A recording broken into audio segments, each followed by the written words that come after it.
ನಮಸ್ಕಾರ. ನಾನು ನಿಮ್ಮ ಮನೆ ಮಗಳು ಸೌಜನ್ಯ ನಾಯಕ್. ಇಂದು ನಿಮಗೆ ಒಂದು ಇಂಟ್ರೆಸ್ಟಿಂಗ್ ವಿಷಯ ಹೇಳಲು ಬಂದಿದ್ದೇನೆ.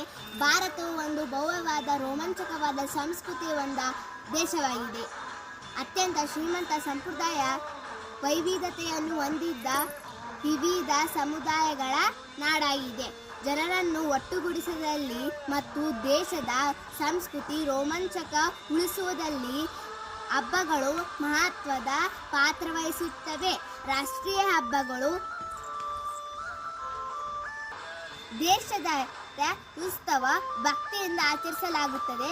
ಭಾರತದಲ್ಲಿ ಆಚರಿಸುವ 19 ರಾಷ್ಟ್ರೀಯ ಹಬ್ಬಗಳ ಬಗ್ಗೆ ಹೇಳುತ್ತಿದ್ದೇನೆ. ಸ್ವಾತಂತ್ರ್ಯ ದಿನಾಚರಣೆ, ಗಣರಾಜ್ಯೋತ್ಸವ, ಗಾಂಧಿ ಜಯಂತಿ, ದೀಪಾವಳಿ, ದಸರಾ, ಹೋಳಿ, ದುರ್ಗಾಪೂಜೆ, ರಕ್ಷಾಬಂಧನ್, ಈದ್ ಉಲ್ ಫಿತರ್, ಕ್ರಿಸ್ಮಸ್, ಶ್ರೀಕೃಷ್ಣ ಜನ್ಮಾಷ್ಟಮಿ, ಮಕರ ಸಂಕ್ರಾಂತಿ, ಓಣಂ, ಪೊಂಗಲ್, ಗುರುನಾಯಕ್ ಜಯಂತಿ, ಮಹಾಶಿವರಾತ್ರಿ, ಗಣೇಶ ಚತುರ್ಥಿ, ದೇಶ ಪ್ರೇಮಿಗಳ ದಿನಾಚರಣೆ, ಬುದ್ಧ ಪೂರ್ಣಿಮೆ. ಇಷ್ಟು ನನ್ನ ಮಾಹಿತಿ. ಈ ವಿಡಿಯೋ ನಿಮಗೆ ಇಷ್ಟವಾದರೆ ಲೈಕ್ ಮಾಡಿ, ಶೇರ್ ಮಾಡಿ. ಜೈ ಭಾರತ್ ಮಾತೆ.